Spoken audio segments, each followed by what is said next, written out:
10 random magic cards, day number 96. Happy Sunday, everybody. Hope the end of your week's been going well. Let's try to make it just that little bit better, why don't we? Let's see what the first card is. It's Withering Gaze from Portal originally, but also 9th edition and stuff. This is 3 mana, 2 and a blue.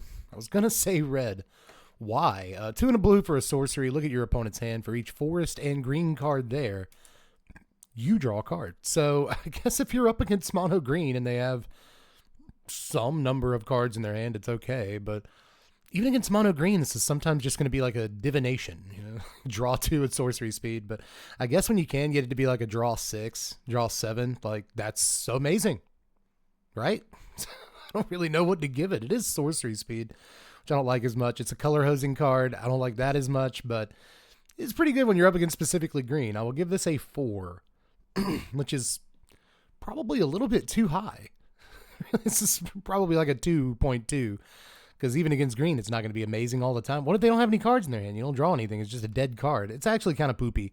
I'm going to readjust to a 3.2 here. Again, I think that the use cases where it actually draws you like 5 cards, it's too good to sort of deny. But boy, can it be a stinker too. But let's move on to Mind Stone here.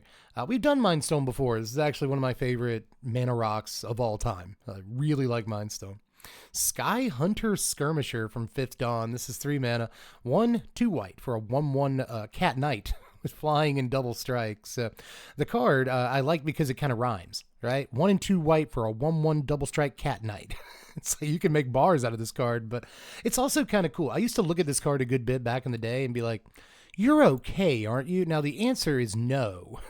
It's not actually that good, but if you have ways to protect it and obviously to throw auras and stuff on it, then like maybe it'll be a decent Voltron. But I think you could do a lot better than this, especially nowadays, right? But flying double strike right when this card first came out was like kind of exciting, but it's also 5th Dawn, so everyone's like, okay, I can win on turn 3 with Affinity, or I can play a Sky Hunter Skirmisher on turn 3, and it's like, which one seems better? You know what I mean? So we were doing like weird Light from the Loam tricks and stuff. Sky Hunter does not look as impressive under those circumstances, but I'm still going to give Sky Hunter a 4. I'm going to give it the 4 that I wanted to give the last card, because it turns out that flying double strike is just a really good, 1-2 punch of abilities to have on a card when you want it to do a lot of damage. So we'll move on to Bioluminary here from Unfinity. We don't do uncards. We just don't. I don't even know. This one might be playable. I don't see like an acorn or anything like that, but it's banned in a bunch of stuff. It's legal in Commander. I just don't do uncards. I'm sorry. So Mystic Denial is up next. Another Portal card. Wow. So this is 3 mana, 1 and 2 blue for a sorcery. This was printed in every single Portal product. Play Mystic Denial only in response to another playing a summon creature or sorcery. The card has no effect. Player puts it into his or her discard pile. So this is, what this actually says is counter target creature or sorcery spell. Note how sometimes the way the mechanics worked in Portal actually made cards look way more complicated than they actually are. But 3 mana for a worse cancel, right? Cancel just nets you any spell. This is creature or sorcery, so it's like pretty bad, but it's also a counter spell, right? So 2. Let's just give it a 2. A counter spell you'll never play. Probably one of the worst ones ever printed. Still worth a 2. We'll look at Wake the Past here. This is 7 mana, 5, a red, and a white for a sorcery. Return all artifact cards from your yard to the battlefield to gain haste till end of turn. Neat. It was originally printed in Commander 2021 and was reprinted in Fallout. I have not ever laid eyes upon this card, although I think I have heard talk about it on the internet. You guys know about the internet? This is a lot of mana. I think that you could probably play Brilliant Restoration in a lot of decks and it would be better, but this at least gives the things haste. Giving the artifacts haste assumes that you're getting a bunch of huge artifact creatures back, so maybe that's cool, but 7 mana is a lot. I'm still going to give this a 5.2 because it is a big, splashy, stupid effect that can win the game for you pretty easily, and you should be able to get to 7 in Commander if you're ramping correctly, but, you also have to dump a bunch of artifacts in your yard. Like, there's a lot of moving parts to sort of making the card work, but when it does, yeah, it's a pretty huge bomb hitting the table all at one time. So I like cards like this, but you have to temper your expectations a little bit, but still acknowledge like That's a big, stupid effect. But we'll move on to Divine Retribution, only ever printed in Mirage. This is 2 mana, 1 and a white. This is part of the reserve list, by the way. It's an instant. For each attacking creature, Divine Retribution deals 1 damage to target attacking creature. It's pretty bad. Pretty not good. You can only ever use this on defense because of the way that it's worded. If your opponent attacks with 4 guys, this does 4.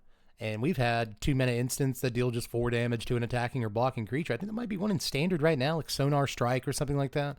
It's like 3 or 4 to an attacking creature, and if you have a bat, you gain 3 life or something. It's just like way better than this, and it's still bad. So, I don't know why this had to be part of the reserve list. Chuck Gillespie did pretty good art, I guess, here. It's a good looking card, but I'm just going to have to give this like a 2.2 because it is still a piece of removal. But just like the last card, like, yeah, that was a counter spell. Not a very good one, but it's still a counter spell. It's like, this is not a good removal spell, and there's like a million better removal spells you could play than this, but like, it's still a removal spell. You know, Rift Bolt. Rift Bolt is up next from Time Spiral. 3 mana, 2 and a red for a sorcery that deals 3 damage to target creature or player, but it also has Suspend 1 for a single red mana. So instead of play it from your hand, you can pay a red mana. It's a spend cost. Remove it from the game with a time counter, and then at the beginning of your upkeep, you remove a time counter. Get rid of the last time counter. You can play it without paying its mana cost. So in case you needed a primer on Suspend, it's actually one of the more self-explanatory abilities in the history of Magic, and it's also kind of one of the better ones. You know, we've seen cards like the Ancestral Recall, what is it, Ancestral Visions, has Suspend. Riftwing Cloudskate had Suspend. People played that card, you know. Suspend's a really good mechanic. But Rift Bolt was a 4 of in a ton of decks, you know, popularly in the Dragonstorm decks of the time period. It was a big 4 of. But, you know, Mono Red, it was a 4 of as well. Just basically they printed Lightning Bolt. But you don't get to use it right now. You got to wait a turn on your Lightning Bolt. Who cares? It's still really good. Yeah, I know it's a sorcery, but that's fine because Suspend, you know, it's 1 mana. I guess should really be my justification is that, you know, while not Lightning Bolt in Standard, it was still one of the closest things they'd ever printed to Lightning Bolt in Standard. So it saw 4 of play in a few different decks. This fantastic card that I'm going to give a 6.6. Which is really high. And if you think that's too high, you didn't play against Rift Bolt when it was in Standard. This actually still sees some play here and there. But Diabolic Tutor is up next. What do you give Diabolic Tutor? When was this card originally printed? Odyssey. That makes some sense. If you want the one from Odyssey, it's $3. Why? This is 4 mana. 2 and 2 black for a sorcery. Search your library for a card. Put it in your hand. Shuffle your library. So Demonic Tutor, but it costs twice as much as Demonic Tutor. That's the whole card. The entire card. This is what Demonic Tutor probably should have cost in the first place. We're going to fix that. You know, I am really surprised this card is still like $1 or more. 76 cents, 73 cents. What's the Wizards Play Network one look like? Huh. That's a good looking card. Why is it only like 73 cents compared to all the other ones, you know? That looks awesome. That looks really cool. Diabolic Tutor is probably like a 5.8. Something like that. I think some people might want to give it a 6 because again, we're ranking mostly for casual commander, and like this is a pretty good card. You know, you'll play it, but I don't want to rate it like too high. You know, in the pantheon of tutors in Magic the Gathering, this is somewhat low, but it's still, you know, unconditional tutor, so that's going to be fine most of the time.